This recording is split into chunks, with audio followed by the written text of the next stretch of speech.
Good evening, everyone. This is Reggae Boys Community. My name's Leroy Smart, and we have a guest in the building. We have a gentleman by the name of Amon Walton Owen, former scholar, apprentice, academy player at Tottenham and Ipswich.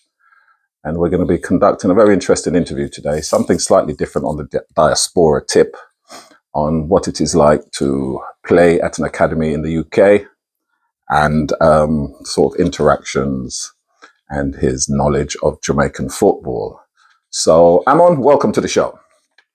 Thank you for having me. Now, I'm going to ask you about your footballing career. So when did you first become interested in football? Can you remember?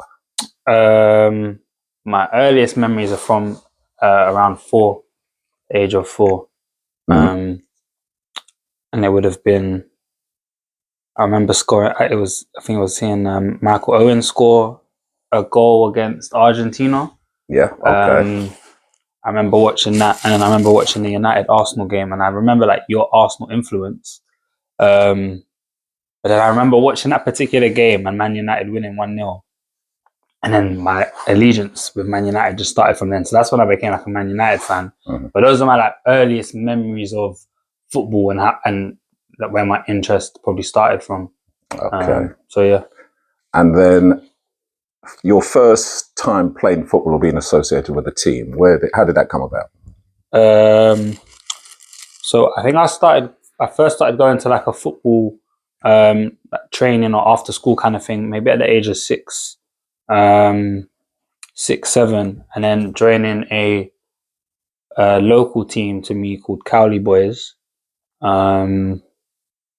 And yeah, that would have been my first experience with a grassroots club. Mhm. I think I would have been about 8 years old. I think I was there. And that's in the eastern part of London, East London, East Essex way. London. Yeah.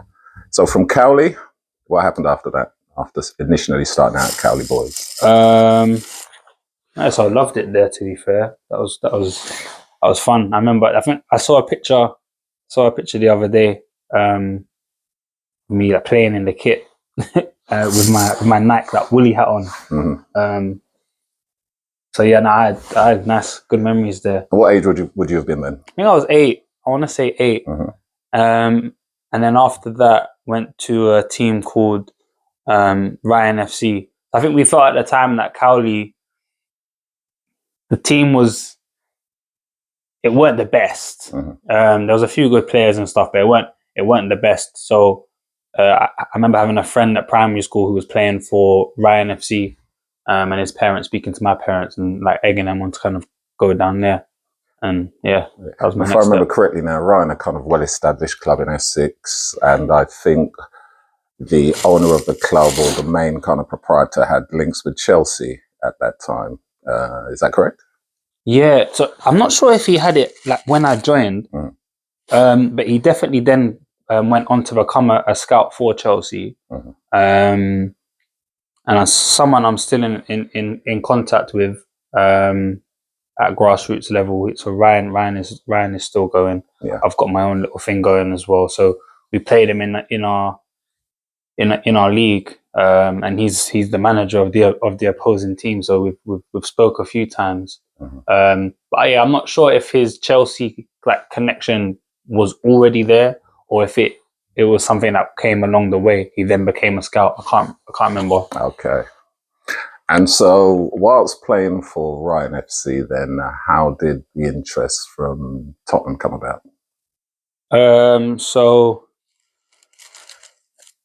playing week in week out over at Wanstead Flats. I think myself along with the team probably began making a little name for ourselves. But there was very good teams in and around that league and in that area. So scouts probably would have been there. Looking back on it, I think scouts would have probably been there most weeks. And yeah, I remember just playing a game and a scout coming over to my dad and just having a word and saying, "Yeah, look, we like him. Here's our contact details." And yeah, invited me on to to development centre. So yeah, That's right, which was in Hackney. That's right. yeah. Yeah. And how many times a week did you have to go to the development centre? Can you remember? And how old were you at the time? Would you say you were? So How I old would were you have then? been, I think I would have been 10 or 9, turning 10. Okay. I joined Ryan under 9s. I think I'm sure it came the next season in under 10s. But I could be wrong, to be fair. Now I'm looking back. I think it may have been the first season. Okay. First or second. But yeah, I would have been about 9 when I started. And so how many days a week did you start attending the development centre? So it was every Mondays. Every Mondays, yeah. So it was just once a week. So once a week, you spent probably a day or two training with Ryan. And when did you then, can you remember, you then went solely to Spurs Academy itself? It's weird actually, because I got scouted again by Tottenham. Like, so I was already at the Monday Development Centre in Hackney. And then I got spotted again by like a different scout for Tottenham. And he invited me over to a development centre down in New River. Yeah. Tottenham way. Yeah. So I was going, I don't know how it worked, but I was going to both, but it's almost like they didn't know. Like there was no obviously communication between the two scouts. Yeah, exactly. So, but I was able to benefit off it, I guess, because they were both. They would have like open games, so like different boys from different development centers would then kind of come on a day, and they would like mix and match teams. And I think that's when, if you kind of impress there, it's like, all right, then you would maybe go on and get an official trial with the academy. Yeah. But I remember being in and around the development centers for quite a while. They kept me on maybe for like half a season. And then it seemed to be like so many steps. So I remember impressing, but not getting an official trial, going to what was called at the time like the elite squad. Yeah. So it was almost like an in-between of like the development centers and the academy. Yeah. So again, that was like once a week. Okay. And then we came together, played a showcase game. Carl Walker-Peters was in that game with myself. And then me, Kyle, and I think someone else got offered an official trial with the actual academy, and that would have been the summer going into under 11s. Right. So I'd have been 10 years old. Been 10 years old then, yeah. So correct me if I'm wrong then, because obviously I was involved in taking you to training for a number of years. Was it 3 times a week? Was it 2 days during the week and on a Saturday and then a game on a Sunday once you kind of got your foot under the table at the academy, right? Yeah, that was it. Yeah. And how did you find the increased training schedule, and how did you find the technical ability and the technical levels, the change from being at just a normal Sunday kids team to the jump into an academy? Yeah, it was a big difference in quality. Yeah, like you could, even in like the development centers and the elite squads that I thought at the time was high level. Yeah, just the quality around you was just a lot higher. So the standards were higher. But the environment felt a bit different because, and it was, I remember my Sunday league coach. In my last season, it was my dad. The season before that, we had someone else who was very tough, like very, very like firm with the kids. And we probably didn't have the group of kids at the time that responded to it well. He was coaching in like a different area with maybe like rougher kids, so I think it was able to kind of hit home. But yeah, I just remember thinking on my first like session with the academy, just the difference in like approach of the coach. Yeah. It was like very softer, still firm, but it was just very like technically driven. And it seemed that you just had to, like, if you're just doing like 4 Cruyff turns, it had to be done high level, high intensity all the time. Like they were really looking over certain, like those kind of things. Okay, so breaking down the mythology and the actions and the speed and the pace of which you do it. Okay. So you were at Tottenham. Can you remember the years you were there from, or how long you were there from? So I got signed So I remember being on holiday and having to, I missed the first week of the trial, so that you got told you was to come down from whatever date. So I remember going a week late and thinking, like I'm not there on the initial thing, so it's going to be a bit more awkward for me when I come in a week later. I don't know why I felt like that, but yeah, I remember going and then getting signed after 3 weeks of the initial 6-week trial, and again got signed on the same day as Carl Walker Peters. So Steve Palmer, who was a coach there at the time, he like called in Carl and his dad first, and then called in myself and my dad maybe 10 minutes after. So that's a memory I always have, because Kyle kind of went on to play for them and stuff, and just remember we got signed on the same day. So I was there from under 11s up until under 16s. Okay, then. Yeah. And if you had to summarize your experience, your time there, how would you describe it? So it's always weird when I think back to it, but on a whole, it was a good experience. It was a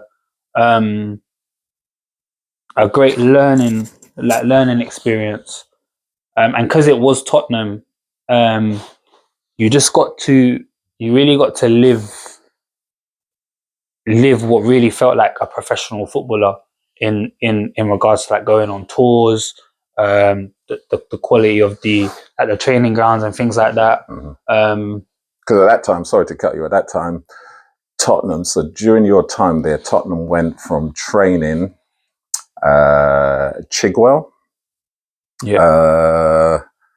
Then my memory is kind of blurry, maybe you can correct me. So I know that it was Chigwell, but then eventually they built their state of art, which they're at now, complex in Enfield now, which they're there now. But at the time, it was a bit rough and ready, wasn't it? You wouldn't say that the Tottenham training camp or the training development centre they have now was what they had back when you were there. No, so when I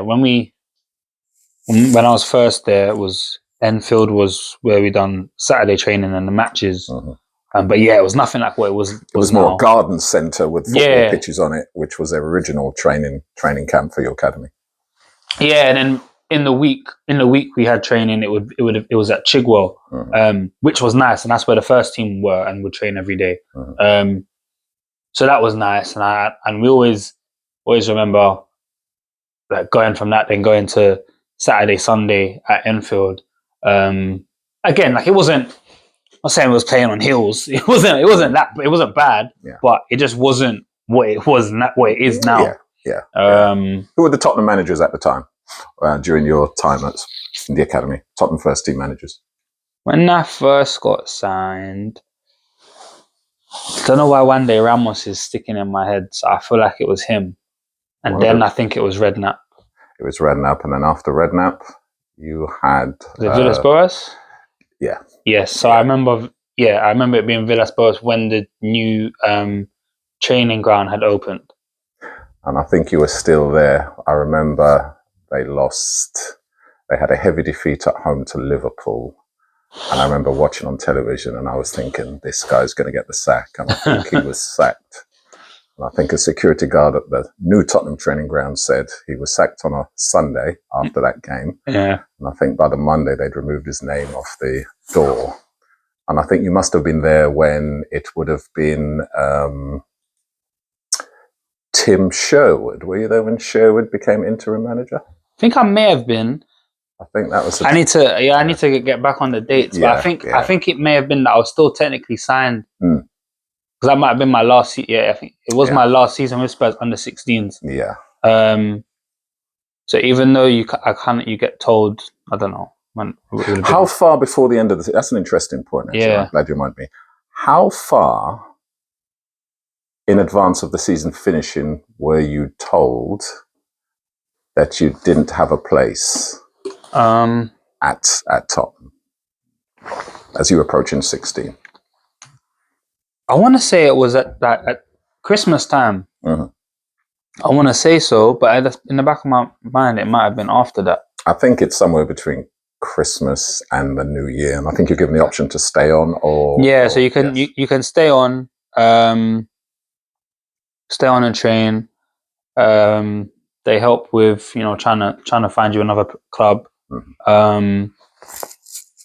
But like if you go, so I went to a few places, ended up signing for Ipswich, but was still like train with Spurs.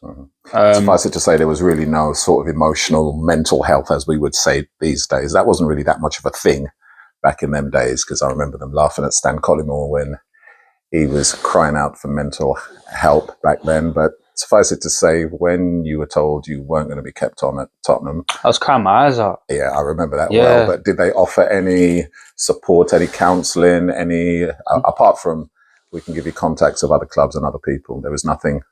Nah, not on that. Not on that front. And if there was, it may have been a conversation that they would have had separately, maybe with me at the room with my dad. But it was I don't remember them ever saying it like openly to myself. It was more just because you're kind of asked, well, do you want to actually continue like pursuing this?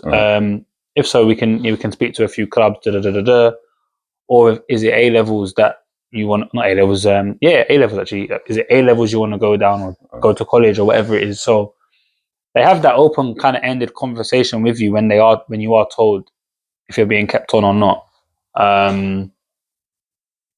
But yeah, not like on the mental side. Right, I don't recall. And so before we leave Tottenham, what were the standout players you say were there at the time? So anyone you could have said, yes, he's definitely going to have a long career in football? Yeah, of course, yeah. Had a few. So in my age group, because it's weird, because when I think back, when we would go on tour, I'd go with a lot of the ones who are from the older age group, because it's done by your birth year. So like Harry Winks, for example, I played a lot with him. He technically was the age group up. But he's probably the one I kind of always go to and think, yeah, he was gonna have a good career. Just thinking back, I remember like our first tour in under 11s went to like Belgium, and it was my first tour, so you're away from your parents and stuff. Yeah, I'm a bit gassed. Yeah. So we finish eating and you're running in each other's rooms and you're messing around. Obviously trying to not get caught by the coaches and whatnot. But I remember Winksy was my roommate, and I remember him just like on YouTube on his. I think he brought his laptop with him on YouTube, just watching like Gerrard videos, Iniesta videos, all of these different players. Where everyone at that age is just running around, messing around. So yeah, he was different class. Josh Onomar in my age group was probably the best at that time. And he was like playing under 16s. I remember him always playing up. When we used to watch you, he was hardly there. He was playing up with the next. Yeah, so he's one where you would just kind of just naturally thought he's gonna make it at a high level. And where is he now? I'm not sure. I think he's at a championship team still. Yeah, because he's been at Fulham and Sheffield, if I'm not correct. Yeah. Okay. Anyone else? Apart from the obvious, Kyle Walker-Peters. But do you know what? To be fair, like I never, at the time, I wouldn't have thought Kyle Walker-Peters. Like Kyle's gonna. No, I think we all agreed then, because Kyle Walker-Peters was like a flying winger. Yeah, with you, and I remember he was quite slight, and I remember him constantly being hit with tackles and crying, and and I think he had a bad leg break at one stage and stuff. But then he turned out to be a right back. But I remember back at that time there was one player when you first joined. It's probably an unfair comparison, but I said he kind of had a Rio Ferdinand look about him, and I can't remember his name. Luke Amos. Luke Amos, yeah. And I think he was highly favoured by the Tottenham hierarchy at the time, as one who would definitely get through. But I don't think he's had the career which Josh or maybe Kyle Walker-Peters. But yeah, I do remember at the time. And it just goes to show you, it's probably the same with Ashley Cole. I think people around that time said, out of all of the academy players of that year, Ashley Cole was not the one they thought would have had the career he would have done. So maybe the same with Kyle. It's really the dark horse or later development. Yeah. Anyone else from that year? There was a player in Harry Winks' his age group, Nathan. Remember Nathan? Nathan Ottawa. Yeah, he was like the UK Neymar to me. Like before even Neymar was popping on YouTube in playing for Santos. It's Nathan who's doing skills and stuff. You're like, raw. Nathan's problem was that he just wasn't a killer though. Like he didn't wanna. He's one of them guys who would go back to beat a man rather than just scoring or getting the assist. Yeah. Like, but I remember always going into a game thinking we've got Nathan, so we're gonna win. Like but he just wouldn't bury teams. Yeah. Yeah. And I think that was probably his issue. But technically, yeah, he was a joke. Yeah. It's the skills he would do and stuff. It's so easy for him to beat players because he was so tall as well. Yeah. Just like gliding past them. So yeah, he stood out. Remember Denzel? Denzel stood out. Yeah, I used to like Denzel. Denzel was good. Yeah. Then he left and went to Arsenal. Yeah, there was a bit of a bun fight about his getting his name on a contract at the time. But okay, so we're going to leave Tottenham. So, how did you eventually end up at Ipswich? I certainly know from your mum's point of view. I remember her meeting Mick McCarthy, and she said that probably was one of the things which impressed her. He was a very nice man, very friendly, which she was very big on then. So, but in your own words, how did you get from Tottenham to Ipswich? So went to QPR, Norwich, and Ipswich after Spurs, during my last season at Spurs when I was told I wasn't going to get a contract. And then the academy manager at Ipswich was at Spurs for a couple of years beforehand, so he knew me very well and really liked me. So he wanted me to come over. Similar to QPR, Steve Palmer, who I think at the time was their academy manager, was the person who signed me when I first got signed for Spurs. So that's how those kind of came up. Norwich, I think my agent at the time, or someone who was helping me, just got us like a trial game or something at Norwich. But yeah, really, it was between QPR and Ipswich, and they both offered me a scholarship. And I remember just feeling like Ipswich was just a better fit. I really liked Brian Clough. And he was formerly at Tottenham. Yeah, so he was at Spurs for maybe 2-3 years when I was there. He was kind of like just under the academy manager at Spurs. But yeah, really, really good coach. And it just felt like he liked me and rated me.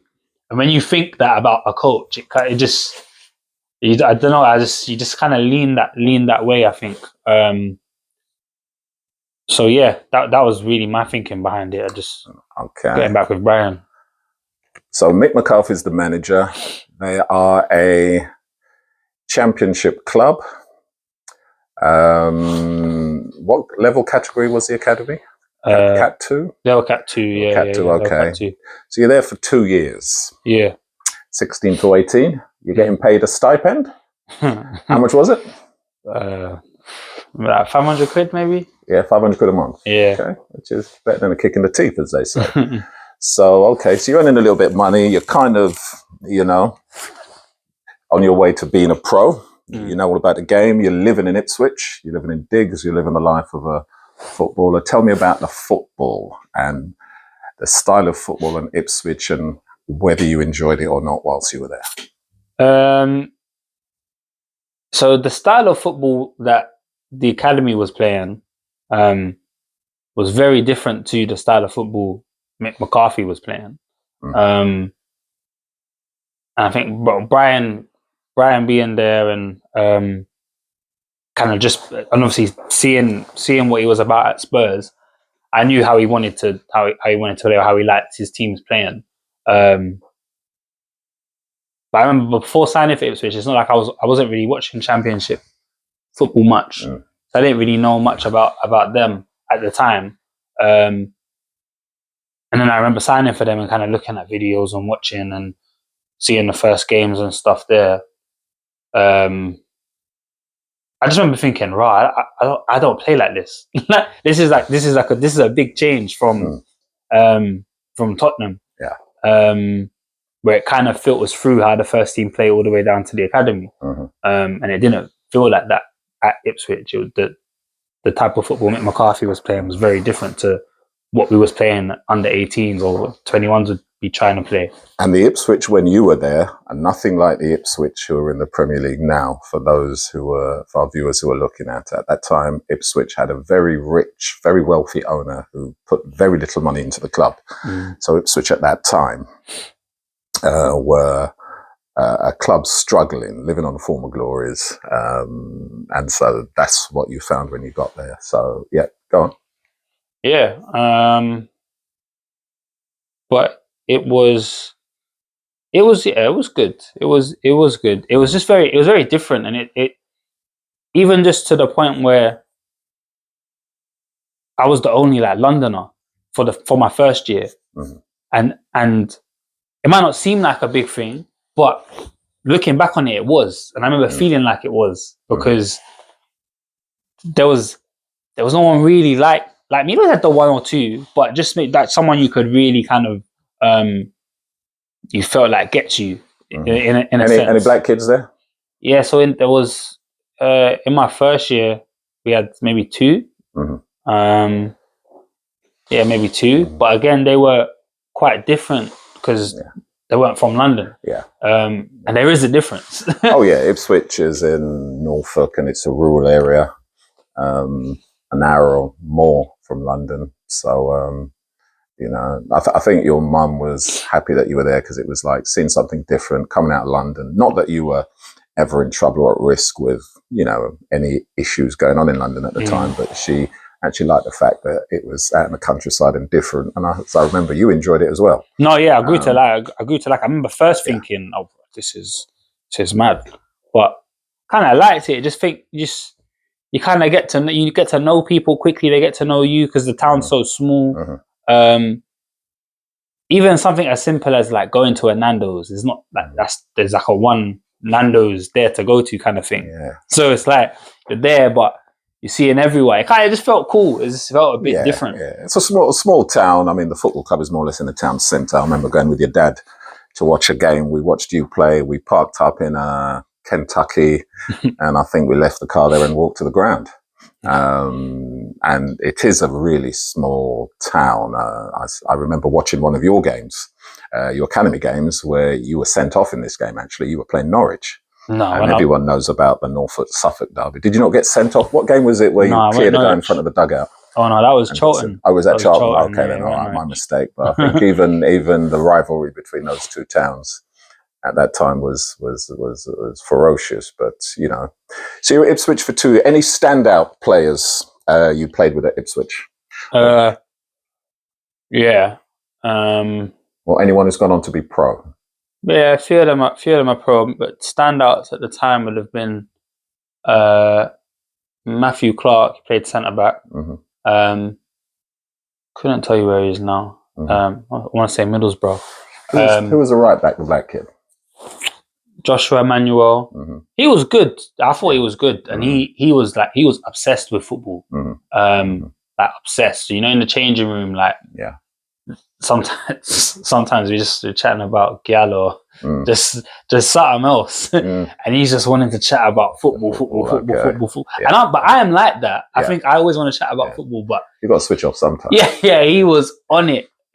But like he was the one who always would want to like stay after and use the gym. We had this thing called Sweatbox, which is just like literally a box. I think it was with some AstroTurf, and kind of just go in there and work on your touch. And you're just passing against these 4 walls, but you're having to stay within like a space in the middle and work on like your turning and stuff. He always wanted to do that, play 2-touch. So he was good to be around because even if you weren't like you finished training, you might just want to go home, like because his energy is like no, let's do this. So you just feel like all right, fine. But if he wasn't there and wasn't like that, then I probably would have done a lot less after training. Yeah. Okay. So, and who were the big dogs in the first team at the time at Ipswich? To give viewers an idea of where they were then to where they are now. So they had quite a few that have gone on to play at super high levels now. So like Aaron Cresswell was there. So we got assigned in my first year. You had to be someone's like boot boy. Yeah. To clean their boots, but there you go, kids. I don't think that exists these days, but that just shows you what you had to do back then. I don't know. I think it might. I think really only 10 years ago. We're talking. I think it still does with the youth team for the 17s and 18s. They're assigned like a pros boots. Okay. You're just assigned like a pros boots, and you're there. You clean their boots after, but. The good bit about it is when it's Christmas time, they give you like a bonus to give you some change. I wonder if even 1 year at Arsenal was doing that. But go. But no, I was his boot boy and Tyrone Mings' boot boy. So Mings was there when you were there. Yeah. So he was there. Yeah, he was super cool. Yeah. And Aaron Cresswell. So yeah, them two were there. But the big dog at the time was Cressy, Daryl Murphy, the striker. Yeah. He scored enough goals in one season when they were challenging. Yeah, I remember that. Yeah, in the playoffs, I think they lost to Norwich in the playoffs. Yeah. David McGoldrick. I think he's still around. I'm sure I saw him scoring the other day for someone. Yeah, I think maybe League Two level. I think, but he went out and played in the Prem for Sheffield United, I believe. Yeah. So himself. Who else in the first team? I think those were the main ones off memory. Yeah. Yeah, those are the main ones. Okay. So. Stephen Hunt was there. Stephen Hunt, yeah. But he was a big dog to me because I just remember seeing him like, oh, you're the one that cleared out Petr Cech. Yes, that's right. Yeah, he's the reason Petr Cech him and his brother started wearing that helmet. He's playing for Reading then, I think. Yeah, one of them teams. Yeah. But yeah, he was cool. Okay. So you're at Ipswich. Then what happens once you get to the end of your 2 years? Yeah, in my final year, I remember kind of just thinking, I'm not sure this is gonna maybe be a successful as for me here, just because of I just couldn't see myself playing in Mick McCarthy's team. I didn't think he would. You were definitely not a Mick McCarthy player. Yeah, I could tell you that for free. Well, I got exactly. So I just thought. I wanna go somewhere else. So I remember speaking to my agent and stuff, and just trying to make that happen really. And I told my MCO in that year, in my final year, and that was like my first big injury that I've ever had. So I was out for a while, missed the Youth Cup games, and it took me like a while to kind of get back from that. But yeah, at the end of it, they help you on a what do you want to do now kind of basis. You got your qualifications there as well because you got to still do like a sports course. So they make sure that you kind of leave with something. So they kind of push that angle of if you want to go to uni, if you want to do an apprenticeship somewhere or whatever else. But they also say that if they can have a word with a few clubs and see what they can do. Or at that time, it was there was a showcase game that a lot of people, if you're released at 18, would go to. But because I was working with an agent at the time, we kind of just leaned more on the agent to kind of get us into clubs and having a look at what was there really. So yeah. Okay, and so. You kind of shopped around, for want of a better word, looking for a club to go to, but probably looking back on it, didn't really quite work out, would you say? Yeah, essentially. Went to QPR, went to Watford. But yeah, I remember thinking that the agent didn't do enough really, and I think I relied on him too much. But it's no one's fault. But I think, that myself and Dad kind of lent on him a bit too much. And I think he was saying that he was going to make this happen, this happen, this happen. Again, not like false promises, but just that he'll get us a trial here or get a trial here, and then never really materialised. And then so only going to the QPR and Watford. I thought it'd be more. I thought I'd have a lot more opportunities at some clubs to change. You did have the chance. I got this wrong, but I'm sure you guys were supposed to go to Bournemouth when they just got promoted and were up at their academy. So you had an accident on the way down there, or did you? I played a showcase game against Bournemouth, but that was So again, that was some boys that had been released, and that merged together by a few agents. So we played in that game. But even in that game, I remember played 20 minutes and then my hamstring going or something just going, and me trying to soldier on through it, but just really feeling like it was just affecting how I was running and all of that kind of stuff. So it ended and came off. So I didn't leave there thinking justice. And you know what? Like, just I hate showcase games anyway. Just the idea of it, I've just never really been a fan of the idea of it because it's dog eat dog and anything can happen. And do you know what I mean? The mercy of the selectors. And I just think the best player in the world, like Messi, has a bad game. Do you know what I mean? I've seen him have a bad game, and he's the best player I've ever seen. But I've seen this man have a bad game. So you could be watching a showcase game, and Messi could be there, but he could be having a bad game. And then you go and offer free trials to these other boys, but then you've just missed the actual gem because you had a bad day or whatever. True. That's why I just think, showcase games are a bit silly. Yeah, and as football is so subjective as well, like you said, you see someone on a bad day and it's curtains. So, okay, so you're moving around, trying to see what happens next. Yeah. And then you decide you're probably 18, 19 then, and then you decide to go to America and do some work over there. Yeah, so I was floating around that non-league for a bit and stuff. But nothing. And I was quite adamant that you wouldn't get caught in a non-league kind of merry-go-round. So I know we dipped in and out of non-league, but I definitely wanted to keep you away from going on that merry-go-round. Yeah, and I felt like my heart wasn't really in the non-league thing anyway. It was more like in an ignorant way. I still had that pretty boy syndrome of being at Tottenham and Ipswich.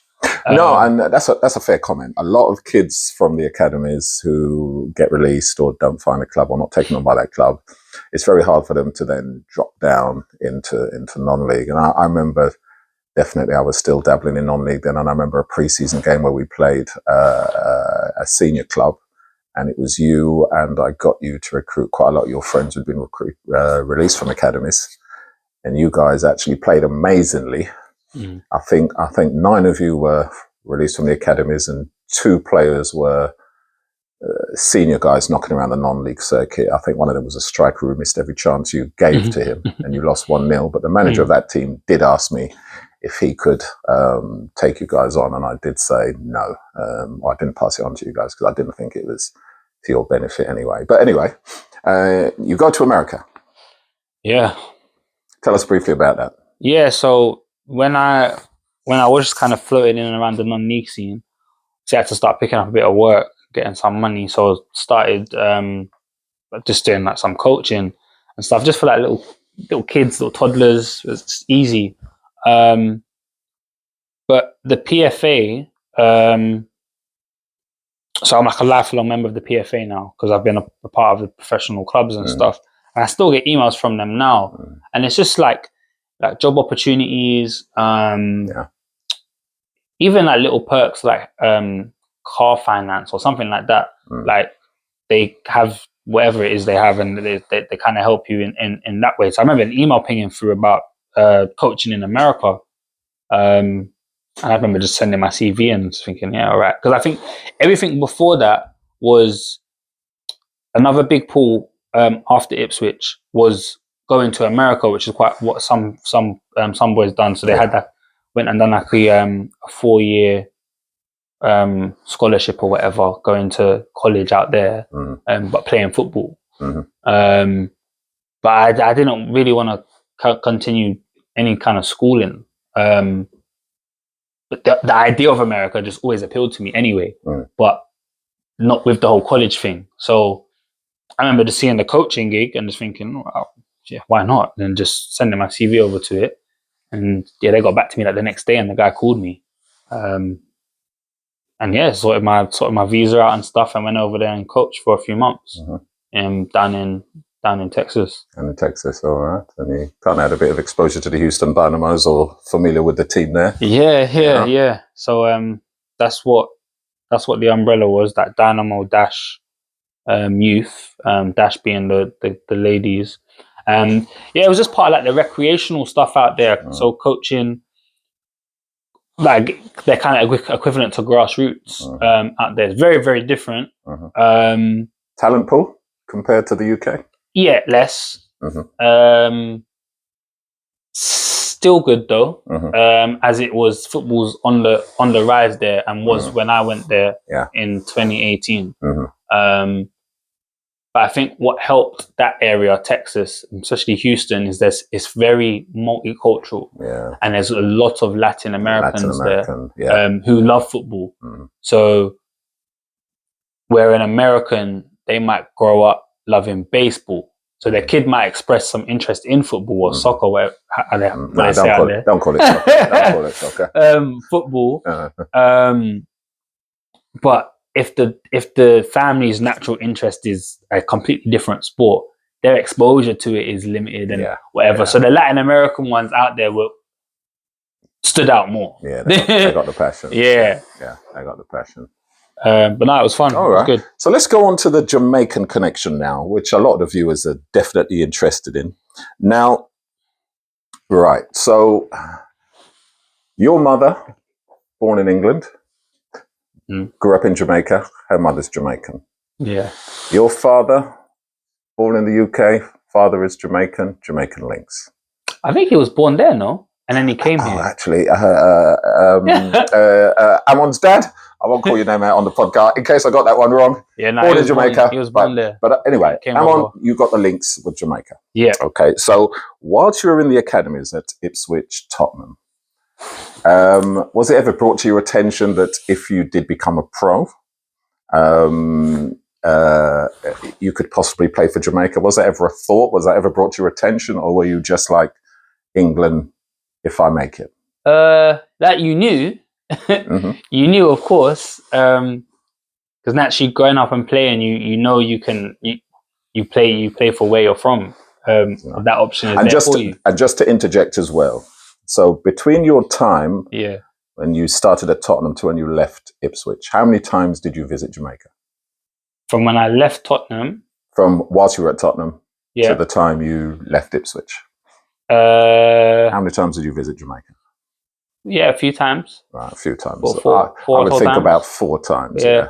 And in all those times you were in Jamaica, did you ever know anything about Jamaican football? Did you ever see a match? Did you ever see a game? Did you ever know of a player? Could you name a player playing for the Jamaican team? Yeah, could name a player. Could name a couple players. Okay. So within that time frame, it would have been like Ricardo Gardner. Yeah. Okay. Marlon King. Yeah. But those are the two because they played in the Prem. Right. Yeah. But I didn't really check for or know or watch any game. But also, I think do you know what the game I would have watched? It would have been when they played England.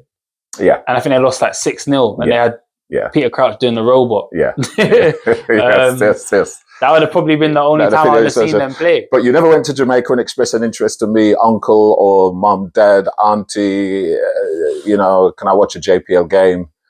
Can I watch a game at all? No. And do you know why? Because I think when you go there, because the country's hyped up in other areas. So at the time with the athletics, for example, or music's always been a thing there. So you kind of go there with more that in your head. Like you'd rather go and watch athletics, or you want to go and see this artist perform or whatever. Jamaica's not really, football's not really it wasn't really hyped up there. You didn't see a poster or an advert on TV or something? No, and that's what I was saying to you the other day. Like when you go to different countries and you're seeing their star footballers around or on the walls and stuff. Like you come over here, you're seeing Saka on billboards and stuff like that. So, which is a theory I say as well to people out there as well. So Jamaica has a huge tourist industry. Tourists are going to the island throughout the year, and a lot of them, especially the men, are football fanatics. I don't know why our games are not advertised in the tourist industry, and we're very good at bussing people from Ocho Rios, Montego Bay into town, to the market, to Duns River, whatever. Why not get them to watch a game at the national stadium when the national team are playing, lay on buses for that and all that stuff? Because we do have fanatical. And one thing about Englishmen or football supporters in general, even though they're on holiday and they want to catch a game, they'll go and watch a game. So it's interesting to say that, it was never really something which you saw overtly around whilst you were there on holiday, and you've been there. You would have probably, I would say, at least 3 months in total on all your various visits there, but never once were ever interested or saw a game, or even the game was promoted to you. No, I remember watching one game. I don't know if it would have been a school, or I think it was down by Meadowbrook. Right, so Meadowbrook, the school. But it wasn't, So, yeah. They weren't nothing professional. Yeah. Schoolboy football. It may have been schoolboy football. I just remember watching. So what was your impression just from looking at what you saw? Forget the condition of the pitch and whatever it was, but just looking at what you saw from a footballing point of view. Nothing stood out, but that was my only that was my only insight to it. Yeah. Which may have been the lowest level. I don't know what level it was. It was just a random game. Yeah. I don't even know why I was at that park, what I was doing. But yeah, that.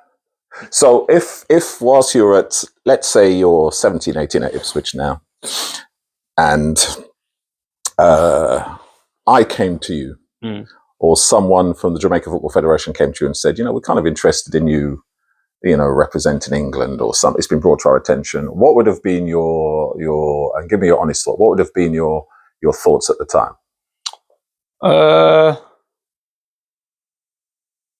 I wouldn't have dismissed it. I wouldn't have dismissed it, but England would have been my preference. Yeah.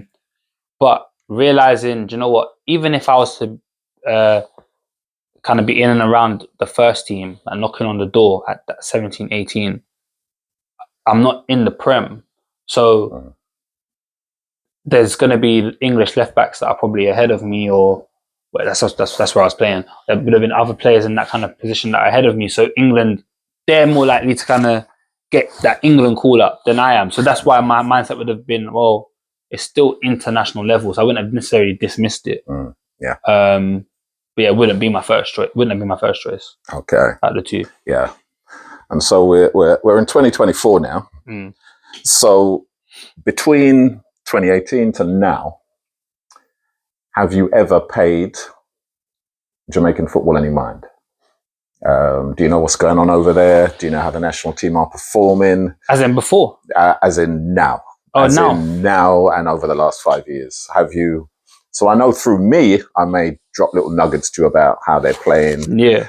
Who's playing, who's been selected and whatever. But have you ever sort of decided, you know what, let me stay up at 2:00 in the morning and watch a game? So Jamaica were in the Copa America. Okay, so Jamaica were in the Copa America. The summer just gone. Their group was Ecuador, Venezuela, Mexico. Yeah. If they were in a group with Brazil, would you have stayed up at 2:00 in the morning to watch a game? I would have tried to. Okay. Because the time difference is a killer sometimes. Yeah. But yeah, there's definitely games that I try my hardest to stay awake and watch. And even crossing over to difference like basketball, because it comes on same time. There's still games I want to watch and try and stay up for. So yeah, 100%. If they're playing at the Brazils or Argentinas, then of course, yeah. But Jamaica against Venezuela ain't going to really make you pull an all-nighter. No, but equally, England playing against San Marino, I wouldn't, like, if that game is on at 2 a.m, I don't care to watch that. Do you know what I mean? Yeah. But it's on at a normal time, and I like watching football, so I'm gonna just watch it.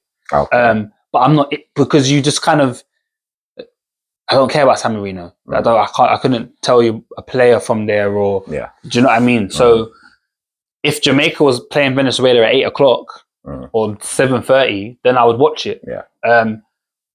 So yeah, it is more because of the time as well. Okay. Would you buy a Jamaica shirt?